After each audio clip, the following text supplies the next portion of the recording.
Hi, my name is Bridget. I do cheerleading. I've cheered for 8 years, and I currently cheer with Franklin High School in Cheer Factor All-Stars.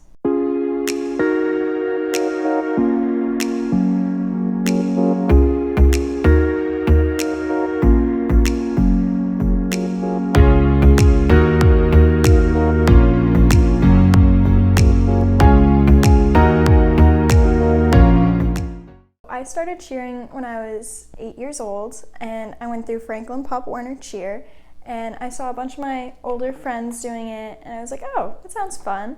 I wasn't really serious about it for a while, and a couple years I almost quit, but I decided to stick with it, and I'm glad I did. A lot of people think cheerleading is just pom-poms, football games, and sideline cheers, but in reality, there's a lot more to it. In your routine, you have stunts, jumps, tumbling, and a dance.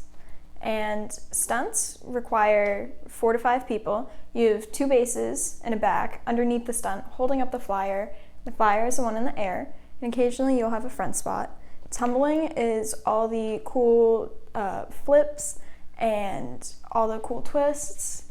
Jumps, you'll have usually 3 jumps, and then you have a second jump section, and you'll do a jump to a tuck, usually. And then we have our dance, which most people put it at the end of the routine, and it is a fast-paced, quick-moving routine with a lot of people moving everywhere. Most times it looks really cool. And you have your pyramid. Pyramid is everyone connecting, doing stunts, and flipping. And it is really cool, but incredibly difficult. Cheer has a lot of trust. If you're a flyer, you have to trust your bases and back to be holding you above your head, dipping, throwing, and catching. You have to have a lot of trust in each other. And you have to be on time with each other. You have to be in sync with each other for the dance, because if you aren't in sync and one person is off, it ruins the entire dance. Your eyes just go right to them and they stick out like a sore thumb. For tumbling, if you aren't on time and your body isn't moving the way it should be, you can get very injured very quickly. Same thing with stunting. It's a lot of teamwork and trust, and if you don't trust who you're working with, it won't work.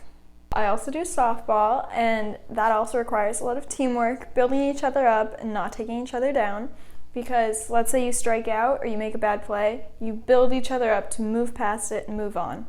There's also a lot of leg strength that comes from softball with speed and endurance, which again, you need in cheer to get from one place to another. And it helps with tumbling. Some of the challenges of cheer is when your team or your stunt groups aren't cooperating, it's very difficult, because if you aren't communicating and 2 bases are dipping on opposite times, it throws off the stunt completely. Sometimes what we have to do to fix it is redo counts and go step by step through it and block it all out before putting our flyer in the air. Or if we have a bigger team issue, like drama going on in the cheer team, we have team meetings, and that we talk with each other and work things out to find a solution to keep us as a team. There are a lot of younger teams that you can join for cheerleading, and they start off with basic things, a very low level. You can start as young as 3, and you can cheer all the way up to probably in your 20s. And they have Franklin Pop Warner Cheer, which is now Franklin AYC, American Youth Cheer. And you can go on to, I think it's Facebook, I'm not quite sure. But you can register for next season. Obviously this year would be a little strange because of COVID. And they will put you through competitions, you will do football games, and it's a very fun experience. Cheer keeps me in shape, and I really enjoy it because my cheer family is like a second family to me. I can go with them for whatever I need, and they're always there for me no matter what. And it is such a great environment, and it helps you learn so many life lessons and skills that you never thought you'd know or need to know.